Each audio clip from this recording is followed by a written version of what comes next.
بسم اللہ الرحمن الرحیم۔ دوسرا پارہ سورہ بقرہ کی آیت نمبر 213 کی تفسیر بیان ہو رہی ہے۔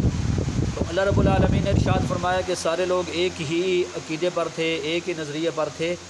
اس کے بعد جب لوگوں نے آپس میں اختلاف کیا، یعنی عقیدے توحید سے لوگ ہٹے، پھر اللہ تعالیٰ نے حضرات انبیاء علیہ السلام کا سلسلہ شروع فرمایا۔ اچھا، اللہ تعالیٰ نے اپنے نبیوں کی دو صفتیں بیان فرمائی ہیں۔ ایک فرمایا مبشرین و منذرین، وہ لوگوں کو خوشخبریاں بھی سناتے تھے اور انہیں ڈراتے بھی تھے۔ تو اس لیے نیک لوگ جو ہوتے ہیں انہیں جنت کی خوشخبریاں سنانا اور برے لوگوں کو جہنم کے عذاب سے ڈرانا، یہ نبیوں کا کام تھا۔ پھر اللہ تعالیٰ نے جو انبیاء علیہ السلام کے وارث بنائے وہ علماء دین بنائے اور اولیاء اللہ بزرگان دین بنائے، اور اللہ تعالیٰ نے ان کو بھی دونوں صفتیں عطا فرمائیں۔ حضرات علماء ڈرانے کا کام کرتے ہیں اور اولیاء اللہ بزرگان دین وہ خوشخبریاں سنانے کا کام کرتے ہیں۔ باقی یہ کہ ولی اللہ کون ہوتا ہے؟ جو ایمان کے بعد، صحیح عقیدے کے بعد اس بندے کا دل میں خوف خدا ہو، تقویٰ ہو۔ تو جو عالم اللہ سے ڈرنے والا ہے وہ بھی ولی اللہ بھی ہے اور عالم دین بھی ہے۔ تو گویا وہ دونوں صفتوں میں اللہ کے نبی کا وارث ہے۔ ٹھیک ہے جی، عالم دین اگر باعمل ہو اور شریعت کے مطابق زندگی گزارے، تقویٰ تعارض میں پایا جائے، تو وہ بھی اللہ کا ولی ہوتا ہے۔ لہذا اس کے اندر بھی یہ دونوں صفتیں پھر پائی جائیں گی، خوشخبریاں سنانا اور ڈرانا۔ پھر ارشاد فرمایا اللہ کے جو نبی دنیا میں آئے، اللہ نے ان کے ساتھ کتابیں بھی نازل فرمائیں، اور پھر کتابیں ہی خالی نہیں بھیجی بلکہ انبیاء بھی بھیجے اور ساتھ کتابیں بھی بھیجی۔ اس سے معلوم ہو گیا کہ اہل سنت والجماعت یہ جو بات کہتے ہیں کہ دین کی صحیح تشریح اور تعبیر یہ اللہ والوں کے جو سمجھانے سے سمجھ آ سکتی ہے، خالی کتابیں پڑھنے سے سمجھ نہیں آتی، یہ بالکل اس آیت مبارکہ سے یہ بات ثابت ہو رہی ہے۔ ارشاد فرمایا وَأَنزَلَ مَعَهُمْ، اللہ نے ان نبیوں کے ساتھ کتابیں اتاریں۔ خالی یہ نہیں کہا بھی نبی چلے جائیں، نہیں، نبی بھی بھیجے، ساتھ کتابیں بھی بھیجیں۔ نہ صرف یہ کیا کہ امتوں کو کتابیں دے دیں، تورات، زبور، انجیل، قرآن، بلکہ کتابیں سمجھانے والے انبیاء بھی اللہ نے دنیا میں بھیجے۔ جب انبیاء دنیا سے گئے پھر اللہ نے ان کے وارث پیدا کیے، وہ علماء اور اولیاء۔ تو اس سے معلوم ہوا کہ جو لوگ یہ کہتے ہیں ہم علمی کتابی ہیں اور ہمیں بابوں کی ضرورت نہیں ہے، یعنی بزرگوں کی ضرورت نہیں ہے، وہ بالکل گمراہ ہیں اور دین کی غلط تشریح کرتے ہیں، پہلے زمانے کے اندر بھی اور اس زمانے کے اندر بھی۔ بہت سارے لوگ پہلے بھی تھے اور اس زمانے کے اندر بھی بہت سارے ایسے لوگ ہیں جو یہ بات کہتے ہیں کہ ہمیں بابوں کی ضرورت نہیں ہے، ہمیں بزرگوں کی ضرورت نہیں ہے، بڑا غلط انداز میں بزرگوں کے نام لیتے ہیں، اولیاء اللہ کے۔ میں تو کئی بار ان لوگوں کو یہ بات کہہ چکا ہوں اپنے بیان میں کہ کوئی بندہ ان میں سے ہمارے مقابلے میں آئے، جو حدیث کی کتابیں لکھی گئی ہیں نا، اس کے اندر بھی حدیثیں بھی ہیں اور بزرگوں کے اقوال بھی ہیں۔ بس صحیح بخاری لے لیں، بعض لوگ صحیح بخاری کی رٹ لگاتے ہیں اور کہتے ہیں ہمیں اماموں کی ضرورت نہیں ہے، حالانکہ امام بخاری رحمۃ اللہ علیہ نے جو بخاری شریف لکھی ہے نا، اس میں صرف حدیثیں جمع نہیں کی۔ یہ غلط فہمی لوگوں کے اندر ہے۔ بے شک جو بندہ دیکھنا چاہے ہم اسے دکھائیں گے، سینکڑوں اقوال انہوں نے علماء کے اس میں نقل کیے ہیں۔ ابن سیرین رحمۃ اللہ علیہ، سید ابن مسیب رحمۃ اللہ علیہ، انہیں صحابہ کرام کے اقوال بھی نقل کیے ہیں، تابعین کے اقوال بھی نقل کیے ہیں، اپنے اساتذہ کے اقوال نقل کیے ہیں، اور خود کئی مسئلوں میں امام بخاری نے اپنا فتویٰ بھی نقل کیا ہے۔ جو بندہ دیکھنا چاہے ہم بالکل دکھائیں گے۔ ہمارے پاس الحمدللہ اصل عربی کتابیں بھی ہیں، اردو والی کتابیں بھی ہیں۔ یہ دھوکہ دیا جاتا ہے، تو کتابیں سمجھ نہیں آتی جب تک سمجھانے والے لوگ میں اکثر مثال دیتا ہوں آپ کو، ان لوگوں کی جو آج کل علمی کتابیں بنے ہوئے، ان کی مثال بالکل ایسے ہی ہے کہ ایک بندے نے اردو کی کتاب پڑھی، تو ایک دن امام صاحب نہیں تھے مسجد میں، کہیں کام کیے ہوئے تھے، تو لوگوں نے کہا حاجی صاحب آپ نمازیں پڑھا دیں۔ انہوں نے کہا ٹھیک ہے میں نماز پڑھاتا ہوں۔ تو پوری نماز انہوں نے پڑھائی ہل کے، پوری نماز ہل کے نماز پڑھائی۔ بعد میں جب نماز ختم کی تو نمازیوں نے کہا کہ حاجی صاحب ہم نے تو کہا تھا آپ نماز سنت کے مطابق پڑھائیں گے، آپ پوری نماز میں ہلتے رہے ہیں۔ انہوں نے کہا بھئی میں نے حدیث پڑھی ہے، میرے پاس نا کتاب پڑھی ہوئی ہے، میں نے حدیث پڑھی ہے ترجمے والی۔ اچھا جی آپ نے کیا پڑھی ہے؟ انہوں نے کہا نبی پاک صلی اللہ علیہ وسلم کا فرمان ہے کہ امام کو چاہیے کہ ہل کے نماز پڑھائے، امام کو چاہیے، حالانکہ اس میں لکھا ہوا ہے اصل لفظ ہے امام کو چاہیے کہ ہلکی نماز پڑھائے۔ نہیں سمجھ آئی؟ ہلکی نماز ہے مطلب بہت لمبی نماز نہ کر دے، کچھ ہلکی ہے، تو اس نے کیا پڑھ دیا؟ ہل کے۔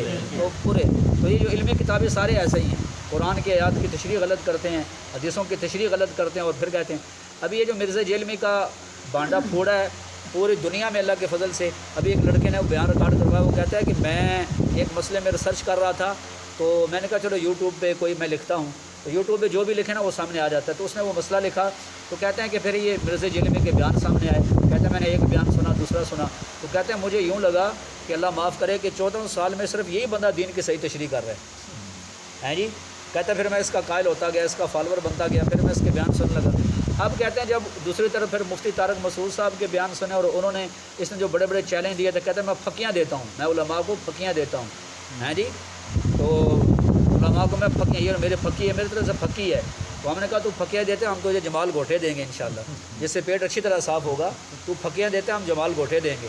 تو مفتی صاحب جب آئے تو وہ کہتا ہے کہ پھر جب 2 دن وہ وہاں رہے، چونوں کی طرح اپنے بل میں گھس گیا، کوئی بیان اس نے نہیں دیا کوئی۔ جب مفتی صاحب کراچی میں چلے گئے تو اب باہر نکلا اور کہتا ہے میں ٹی وی پر مناظرہ کروں گا، ہے جی۔ تو پھر جب وہ آئیں گے پھر کہے گا میں جناب والا وہ اقوام متحدہ میں جا کے کروں گا، جب وہاں بھی علماء آ جائیں گے پھر کہے گا میدان محشر میں کروں گا، دنیا میں نہیں کر سکتا۔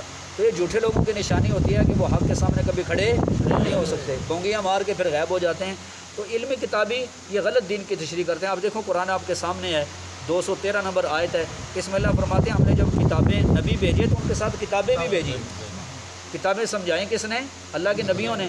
تو اب اللہ کے نبیوں نے جن کو سمجھائیں وہ ان کے صحابہ تھے، ہر نبی کے جو بھی صحابہ تھے، اور ہمارے نبی پاک صلی اللہ علیہ وسلم نے بھی جو دین سکھایا وہ صحابہ کو سکھایا۔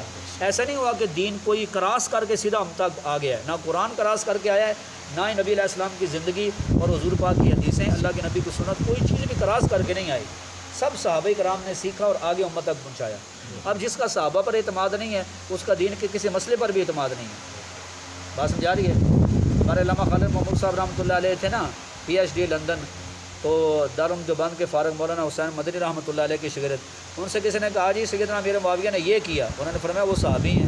پھر کہنے لگا جی انہوں نے یہ کیا، کہا وہ صحابی ہیں۔ پھر کہتا ہے یہ کیا، کہا وہ 1000 غلطیاں بھی کریں پھر بھی نبی کے صحابی ہیں، تمہیں کیا حق بنتا ہے ان پر تان و تشنیع کرو؟ بات سمجھا رہی ہے؟ مقصد یہ ہے کہ اللہ والے جو ہوتے ہیں تو ان کی نیتوں پر شک کرنا، نعوذ باللہ ان کی نیتوں کو غلط کہنا، یہ خود بد نیت جو بندہ ہوتا ہے نا وہ ایسا کام کرتا ہے۔ تو دیکھ لو اللہ قرآن میں فرماتے ہیں نبی آئے ان کے ساتھ کتابیں بھی ہم نے بھیجیں، اور اس کے بعد پھر نبیوں نے وہ کتابیں پڑھ کے ان کتابوں کے ذریعے تو لوگوں کو صحیح راستے کی طرف رہنمائی کی، صحیح راستے کی طرف رہنمائی کی۔ اچھا یہ تو بات ہوگی۔ اس کے بعد اللہ رب العالمین ارشاد فرماتے ہیں اس کے بعد جو لوگ اہل کتاب تھے، یہود و نصارہ تھے، انہوں نے سچ بات ان کے پاس آ گئی، حقیقت آ گئی، اس کے باوجود انہوں نے اختلاف کیا۔ اور کیوں اختلاف کیا؟ بغیاں بینہم، آپس میں ضدم ضدی اختلاف کیا۔ ہاں جی، دوسری جگہ قرآن پاک میں آتا ہے کہ انہوں نے تھوڑے سے پیسوں کی خاطر اختلاف کیا۔ تو مطلب یہودی عیسائیوں کے مخالف ہو گئے، عیسائی یہودیوں کے مخالف ہو گئے۔ جو سچی باتیں تھیں، حقیقت باتیں تھیں، ان کا بھی انہوں نے اختلاف کر دیا، یا لالچ کی وجہ سے کر دیا یا آپس میں ضدم زدہ۔ ہیں جی، تو ضد بڑی بری چیز ہے۔ تو حق بات قبول کرنے میں بندے کو ضد نہیں کرنی چاہیے، ضد نہیں کرنا۔ جب بندہ ضد پہ آ جاتا ہے نا پھر اس کے سامنے قرآن بھی کھول کے رکھو، نبی علیہ السلام کا فرمان، وہ مانتا نہیں ہے۔ ہاں یہ اللہ سے دعا کرنا چاہیے، اللہم ارنا الحق حقا وارزقنا اتباعہ وارنا الباطل باطلا وارزقنا اجتنابہ۔ یہ دعا نبی پاک صلی اللہ علیہ وسلم نے سکھائی ہے کہ اللہ مجھے حق کی سمجھ عطا فرما اور حق کی اتباع کی توفیق عطا فرما، اور باطل اور جھوٹ کی بھی سمجھ عطا فرما اور جھوٹ سے بچنے کی بھی توفیق عطا فرما۔ یہ نہ ہو کہ جھوٹ سمجھ آ جائے پھر بندہ کہ نہیں جی میں تو نہیں مانوں گا، میں تو جھوٹ پر ہی چلوں گا، سچ کے سمجھ آ گئی اس کو قبول نہ کرے، نہیں۔ اس کے بعد ارشاد فرمایا کہ جو ایمان والے تھے جنہوں نے نبیوں کی بات مانی تو اللہ نے اپنے فضل سے، اپنے اذن سے، اپنے حکم سے انہیں حق بات کی، حق راستے کی رہنمائی دے دی، اور انہیں حق راستہ مل گیا، حق راستہ انہیں مل گیا، کیونکہ انہوں نے ضد نہیں کی۔ جیسے مثال کے طور پر صحابہ کرام رضوان اللہ علیہ مجمعین، انہوں نے ضد نہیں کی، انہوں نے نبی علیہ الصلوۃ والسلام کے لائے ہوئے دین کو قبول کیا اور اس کی خاطر ساری تکلیفیں برداشت کیں، تو اللہ نے صحابہ کو سیدھا راستہ دکھا دیا۔ پھر ایسا راستہ دکھایا کہ خود اللہ نے دنیا کے اندر ہی قرآن پاک میں ان سے اپنے رضا کا اعلان کر دیا۔ اللہ نے فرمایا رضی اللہ عنہم ورضوا عنہ، اللہ ان سے راضی ہو گئے اور یہ اللہ سے راضی ہو گئے۔ بات سمجھا رہی ہے؟ جبکہ آج ہم کیا لوگ کرتے ہیں، ہم کہتے ہیں جناب بات تو صحیح ہے لیکن لوگ ہمیں وہابی کہیں گے، لوگ کہیں گے یہ وہابی ہو گیا اس لیے صحیح بات قبول نہیں کرتے، یا کبھی کہہ دیتے ہیں وہ جی ٹھیک ہے لیکن یہ ہمارے آباء و اجداد ایسے نہیں تھے، ہاں جی ہمارے پہلے لوگ ایسے نہیں تھے۔ تو حق بات جب سمجھ آ جائے پھر اس کو قبول کرنا چاہیے اور ہیلے اجتیں نہیں کرنی چاہیے، ہیلے اجتیں نہیں کرنی چاہیے، تب اللہ تعالیٰ جا کر ہدایت دیتے ہیں، حق راستے کے اللہ تعالیٰ توفیق عطا فرماتے ہیں۔ باقی فرمایا اللہ جس کو چاہے ہدایت دیتے ہیں صراط مستقیم کی طرف، یعنی اللہ کے علم میں ہوتا ہے کہ کس نے صراط مستقیم کی طرف آنا ہے اور کس نے نہیں آنا۔ یہ نہیں ہے کہ اللہ تعالیٰ زبردستی کسی کو لے آتے ہیں یا زبردستی کسی کو گمراہ کر دیتے ہیں۔ اس طرح کی آیات کا مطلب یہ ہوتا ہے کہ اللہ کے علم میں ہوتا ہے کہ کس نے ہدایت پانی ہے اور کس نے ہدایت نہیں پانی۔ باقی یہ جو آیت مبارک ہے اس کا کچھ لوگ ایک غلط مطلب بھی بیان کرتے ہیں، وہ کل عرض کروں گا اور اس کا جواب بھی دوں گا انشاءاللہ۔ اللہ تعالیٰ توفیق عطا فرمائے۔ الحمدللہ رب العالمین والعاقبۃ للمتقین والصلاۃ والسلام علی سید الرسول و خاتم الانبیاء والمرسلین اللہم انا نسألک الہدی والتقی والعفاف والغنی.